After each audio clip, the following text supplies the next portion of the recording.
What you're looking at right there is a fucking airplane, a UFO. No. What you're looking at is the inside of a 2010 International Navistar, and that is the backside or the rear end of the motor, right?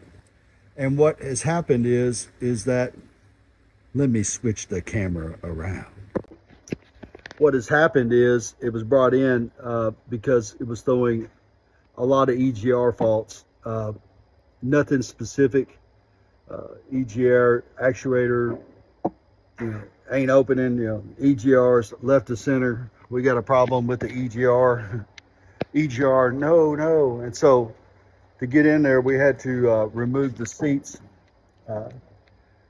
remove the gear shifter so you can get in there, and remove the dash and begin disassembling the deal, getting into where you can access the EGR. And if you're wondering what an EGR is, it's what stimulates your wife. And that is what the part that stimulates your wife. 2 holes. No, that's the EGR. That's the valve. Okay. And it was, a lot of times what happens is the carbon builds up on these things and it won't open right. But you can actually take this, move this motor one way or the other, and it'll open sets. Check this out. This is what you're looking at.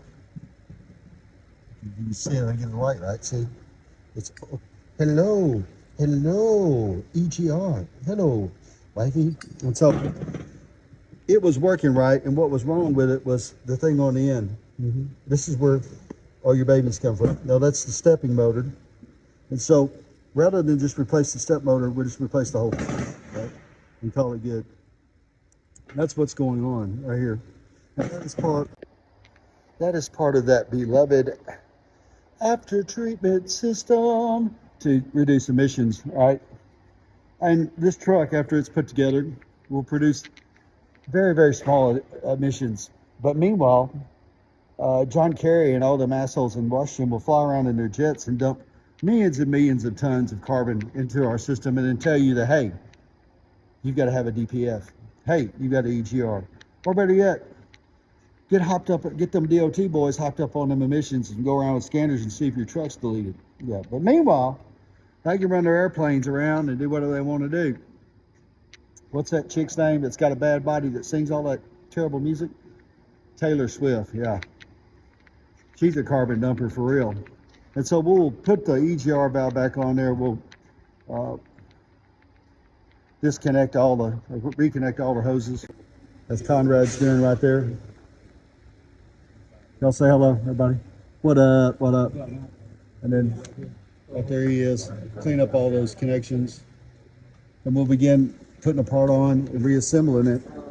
I think this shop rating, I don't know, don't quote me on this, all you professional mechanics out there. I think it was rated at 10.5 hours. It's a pretty lengthy top deal because you got to take the dash out and go through it and then replace the part, and we should be all ready to go. Of course, we dumped coolant everywhere. We baptized this floor with coolant when we disconnected the hoses because in the name of advancement, they had put a Phorm fitting on the coolant reservoir, and we didn't have that size. And so rather than hold it with it, we decided we'd just throw it on the ground. Kind of like you do in rap videos, you throw your whiskey on the ground. In diesel technician school, we do it with coolant, keeping it real, keeping it recovery friendly. God bless you, fluid English. 1, 2, 3.